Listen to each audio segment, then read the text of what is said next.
Kalmanagate, Aranagase, Kalmanagate, Afawalafa, Bede, Adanegade, Adiaga, Asirangaru, Narangori, Adiaga, Asirangaru, Narangori, Marabidaya Maswaya, Dolago, Asirangaru, Narangori, Adiaga, Asirangaru, Narangori, Yaro, Bedola, Sea, Dolago, Asirangaru, Narangori, Adiaga, Asirangaru, Narangori, Yamea, Yamasia, Mea, Dolago, Asirangaru, Narangori, Adiaga, Asirangaru, Narangori, Atu Jabonu Fidaya Dolago, Asirangaru, Narangori, Aranaga, Aranaga, Sindi, Galmanaga, Bindi, Afawalafa, Bindi, Aranera, Bindi, Atiaduwa, Asirangaru, Narangori.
Baru belal kalbati wal gaela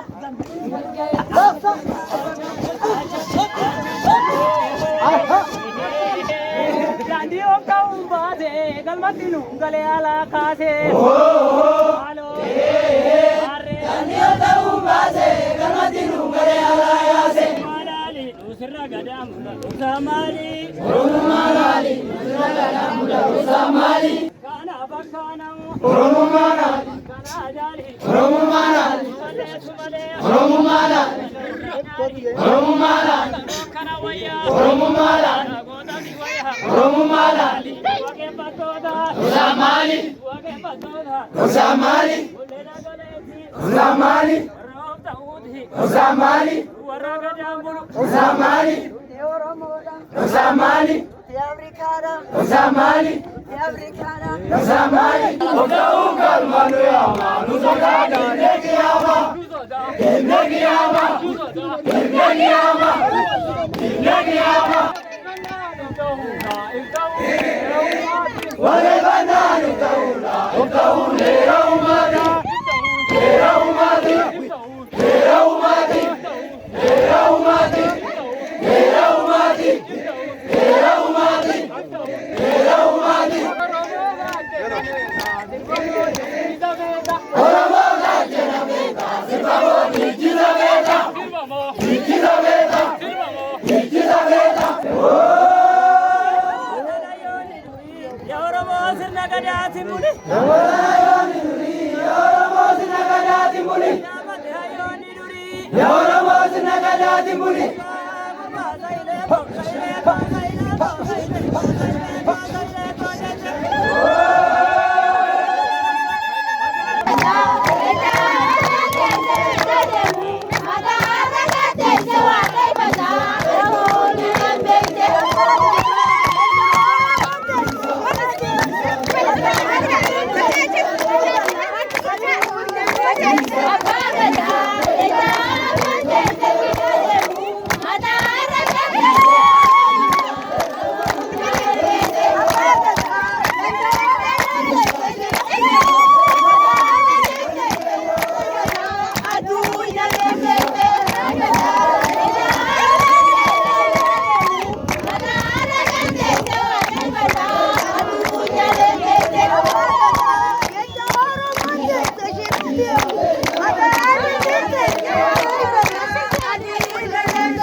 keenya Waaqayyoon mirga keenya olii gadi lafti teenya waaqayyoon mirga keenya olii gadi lafti teenya waaqeffachuun mirga keenya